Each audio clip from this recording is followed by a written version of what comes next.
আমরা সচরাচর যা দেখি মানুষের মৃত্যুর পর তার দেহকে হয় মাটির নিচে কবর দেওয়া হয় অথবা শ্মশানে গিয়ে দাহ করা হয়, কিন্তু আপনি কি জানেন এই পৃথিবীতে এমন এক কবরস্থান রয়েছে যেখানে মৃতদেহকে মাটির অন্ধকারে লুকিয়ে রাখা হয় না, বরং মাটির উপরেই একটি স্বচ্ছ কাচের বাক্সে সংরক্ষণ করা হয় যেন জীবিত মানুষ প্রতিদিন তাদেরকে দেখতে পারে। ভাবুন তো, আপনার চোখের সামনেই যদি যুগের পর যুগ শুয়ে থাকে আপনার মৃত পূর্বপুরুষ, কেমন হবে সেই অনুভূতি। আবার পৃথিবীর কোনো এক প্রান্তে এমন অদ্ভুত রীতিও আছে যেখানে প্রতি বছর মৃত প্রিয়জনদের কফিন থেকে বের করে আনা হয়, এরপর তাদেরকে নতুন জামা কাপড় পরিয়ে তাদের সাথে নাচ গান করা হয় এবং ছবিও তোলা হয়। শুনতে অবিশ্বাস্য লাগলেও এটাই সত্যি। এখানেই শেষ নয়, এমন এক কবরস্থানও আছে যেখানে মানুষের লাশ মাটির বুকে নয় বরং তুলে দেওয়া হয় শিকারী পাখিদের মুখে। হ্যাঁ, ঠিকই শুনেছেন, যেখানে মৃতদেহ চিল শকুনের খাদ্য হিসেবে ব্যবহৃত হয়। কিন্তু আপনি কি ভেবে দেখেছেন এমনটা তারা কেন করে? কেন মানুষের শরীরকে এভাবে ছিঁড়ে খেতে দেওয়া হয়? এটা কি শুধুই নিষ্ঠুরতা, নাকি এর পেছনে লুকিয়ে আছে গভীর কোনো ধর্মীয় বিশ্বাস? আজকের এই ভিডিওতে আমরা জানব পৃথিবীর এমনই কিছু লোমহর্ষক এবং অদ্ভুত শেষকৃত্যের কথা। Glass coffin graves. চীনের কিছু দুর্গম পাহাড়ি এলাকায় আজও এমন কিছু কবরস্থান রয়েছে যেখানে মৃত ব্যক্তিকে মাটির নিচে কবর দেওয়া হয় না। এখানে মৃতদেহগুলিকে রাখা হয় স্বচ্ছ কাচের কফিনের ভেতর, যাতে মৃত্যুর পরও তাদের মুখমণ্ডল পৃথিবী থেকে বিচ্ছিন্ন না হয়ে যায়। আপনি যখন এই সমাধিক্ষেত্রের মাঝ দিয়ে হেঁটে যাবেন তখন শুধু নিথর কবর আপনার চোখে পড়বে না, বরং মনে হবে কফিনের ভেতর থেকে মৃতদেহগুলি সরাসরি আপনার চোখের দিকে তাকিয়ে আছে। এই অদ্ভুত প্রথার পেছনে লুকিয়ে আছে এক গভীর বিশ্বাস। স্থানীয়দের ধারণা, যতক্ষণ মৃতদেহটি মানুষের চোখের সামনে দৃশ্যমান থাকবে এর ফলে মৃতের আত্মা শান্তিতে থাকবে। তবে এই কাচের কফিনের সবচেয়ে অস্বস্তিকর দিক হলো সময়ের নিষ্ঠুর ছাপ। প্রকৃতি এখানে নীরবে তার কাজ করে চলে। চামড়ার রং ধীরে ধীরে বদলাতে থাকে, মুখমণ্ডল কুঁকড়ে যায় এবং চোখের কোটরগুলি গর্তের ভেতরে ঢুকে যায়। আর এই সমস্ত বিভীষিকাময় দৃশ্য কাচের পর্দার ওপাশ থেকে একদম পরিষ্কার দেখা যায়।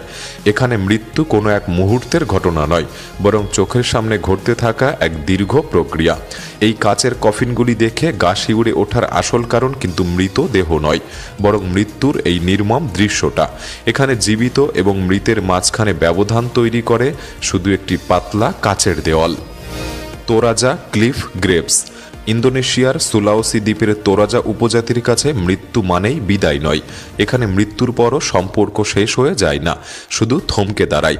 তোরাজা মানুষেরা তাদের মৃত স্বজনকে সাথে সাথেই কবর দেয় না, বরং লাশকে কাপড় দিয়ে মুড়িয়ে বাড়ির ভেতরেই রেখে দেয়, যেন মানুষটি কেবল অসুস্থ হয়ে আছে এবং হয়তো কোনো এক সকালে আবার জেগে উঠবে। কিন্তু এখানকার সবচেয়ে বিস্ময়কর রীতি হলো মানে এই প্রথা অনুযায়ী কয়েক বছর পর পর তোরাজা লোকেরা তাদের পূর্বপুরুষদের কফিন আবার উন্মুক্ত করে। কফিন থেকে লাশ বের করে আনা হয়, হাড়গোড় পরিষ্কার করা হয় এবং মৃতদেহকে পরানো হয় একদম নতুন ও দামি পোশাক। এই পোশাকগুলি শুধু প্রথা মেনে পরানো হয় না, পরিবারের সদস্যরা খুব যত্ন নিয়ে সেগুলিকে পরিয়ে দেন। এরপর তারা মৃতদেহকে সোজা করে দাঁড় করিয়ে দেয়, তাদের সাথে ছবি তোলে, গল্প করে, ঠিক যেন তারা এখনও পরিবারের একজন জীবিত সদস্য। এই বিশেষ মুহূর্তে জীবন এবং মৃত্যুর বিভেদ রেখা যেন পুরোপুরি মুছে যায়। এই অদ্ভুত রীতির পর মৃতদেহগুলিকে পুনরায় কফিনে রাখা হয়। এরপর সেই কফিনগুলি রেখে দেওয়া হয় পাহাড়ের গুহায়। স্থানীয়রা মনে করেন এই রীতি পালনে কোনো ভুল হলে পূর্বপুরুষদের আত্মা রেগে যেতে পারে, আর তার প্রভাবে ফসল নষ্ট হওয়া থেকে শুরু করে রোগবালাই, এমনকি বাড়ির ভেতরও নেমে আসতে পারে নানান অদ্ভুত বিপদ। চাওচিলা সিমেট্রি। পেরুর নাচকা মরুভূমির ঠিক মাঝখানে এমন এক অদ্ভুত জায়গা রয়েছে যেখানে মৃতদেহ মাটির নিচে সমাহিত নয়, বরং মাটির উপরে বসে থাকতে দেখা যায়। এই জায়গাটির নাম চাওচিলা সিমেট্রি। এটি দেখে কোনো সাধারণ কবরস্থান মনে হয় না, বরং মনে হয় যেন এক উন্মুক্ত প্রদর্শনী বা ওপেন এক্সিবিশন। পার্থক্য শুধু একটাই, এখানে শোপিস হিসেবে সাজিয়ে রাখা হয়েছে মানুষের মৃতদেহকে। এই সমাধিস্থলটি প্রায় 1000 বছরের পুরনো। এখানকার মৃতদেহগুলিকে কফিনে বন্দি করে রাখা হয়নি, বরং মায়ের গর্ভে থাকা শিশুর মতো বা ফেটাল পজিশনে বসিয়ে কাপড় মুড়িয়ে এবং দড়ি দিয়ে বেঁধে খোলা কবরের উপর রাখা হয়েছে। নাচকা মরুভূমির সবচেয়ে অবাক করা বিষয় হলো এর শুষ্ক আবহাওয়া। এখানকার বাতাসে আর্দ্রতা বা ময়েশ্চার নেই বললেই চলে, আর ঠিক এই কারণেই মৃতদেহগুলি প্রাকৃতিকভাবেই মমিতে পরিণত হয়েছে। হ্যাঙ্গিং কফিন অফ সাদাগা। ফিলিপাইনের সাদাগা পর্বতমালায় আপনি যখন উপরের দিকে তাকাবেন তখন কেবল পাহাড়ই চোখে পড়বে না, বরং বাতাসে দুলতে থাকা মানুষের মৃতদেহ আপনার নজরে আসবে। এখানে মৃতদেহকে মাটির নিচে সমাহিত করা হয় না, বরং খাড়া পাহাড়ের গায়ে ঝুলিয়ে রাখা হয়। এই অদ্ভুত প্রথাটি হ্যাঙ্গিং কফিনস বা ঝুলন্ত কফিন নামেই পরিচিত। স্থানীয় ইগোরর উপজাতিরা বিশ্বাস করেন যে মৃতদেহকে যত উপরে রাখা হবে তার আত্মা তত দ্রুত স্বর্গের কাছাকাছি পৌঁছাতে পারবে। আর ঠিক এই কারণেই মৃতদেহগুলিকে পাহাড়ের খাঁজে ঝুলিয়ে দেওয়া হয়। অবাক করা বিষয় হলো এখানকার বয়স্ক মানুষেরা মৃত্যুর আগেই নিজেদের কফিন নিজেরাই তৈরি করে রাখেন। তবে সবচেয়ে শিউরে ওঠার মতো ব্যাপার হলো এই কফিনগুলি আকারে অত্যন্ত ছোট। মৃতদেহকে রীতিমতো জোর খাটিয়ে দুমড়ে মুচড়ে এই ছোট বাক্সে ঢোকানো হয়। এমনকি অনেক সময় হাড় ভাঙার মতো মর্মর শব্দও শোনা যায়। আজও সেই খাড়া পাহাড় বা ক্লিফের নিচে ছড়িয়ে ছিটিয়ে থাকা অসংখ্য মানুষের হাড়গোড় দেখতে পাওয়া যায়, যেন পাহাড় নিজেই সেই মৃতদেহকে প্রত্যাখ্যান করেছে। Sky burial grounds. তিব্বতের বরফ ঢাকা পাহাড়ের বুকে এমন এক জায়গা রয়েছে যেখানে মানুষ মারা যাওয়ার পর তার ভাগ্যে মাটি বা আগুন জোটে না। এখানে মৃতদেহকে কবর দেওয়া হয় না, বরং সঁপে দেওয়া হয় সরাসরি আকাশের হাতে। এই প্রথাকেই বলা হয় স্কাই বিউরিয়াল বা আকাশ সমাধি। এই প্রক্রিয়াটি শুনতে যতটা আধ্যাত্মিক মনে হয়, চাক্ষুষ করাটাও ঠিক ততটাই অস্বস্তিকর এবং নির্মম।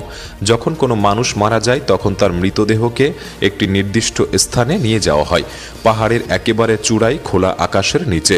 সেখানে উপস্থিত হয় তিব্বতী বৌদ্ধ ধর্মগুরু বা অন্যান্য ধর্মীয় ব্যক্তিরা। তারপর বিশেষ প্রশিক্ষিত ব্যক্তিরা পাথরের অস্ত্র দিয়ে মৃতদেহ টুকরো টুকরো করে কেটে ফেলে, হাড়গুলি পর্যন্ত থেতলে গুঁড়ো করে ফেলে। দেহের সমস্ত অংশ ছড়িয়ে ছিটিয়ে দেওয়া হয়, আর কিছুক্ষণের মধ্যেই আকাশ থেকে নেমে আসে শত শত শকুনের দল। মাত্র কয়েক মিনিটের মধ্যেই সেই মৃতদেহটিকে শকুনেরা সম্পূর্ণরূপে গ্রাস করে ফেলে। অবশিষ্ট থাকে শুধু রক্তের কয়েক ফোঁটা, কিছু ছোটখাটো হাড়ের টুকরো। তিব্বতীদের কাছে মৃতদেহ কেবল একটি শূন্য আধার, তাই তারা দেহটিকে না পুড়িয়ে বা না পুঁতে শকুনের হাতে সঁপে দেয়, যাকে বলা হয় জীবনের চূড়ান্ত দান। তবে এখানে বড় এক ভয় কাজ করে। যদি শকুন মাংস খেতে না চায় তবে মনে করা হয় মৃত ব্যক্তি পাপিষ্ঠ ছিল।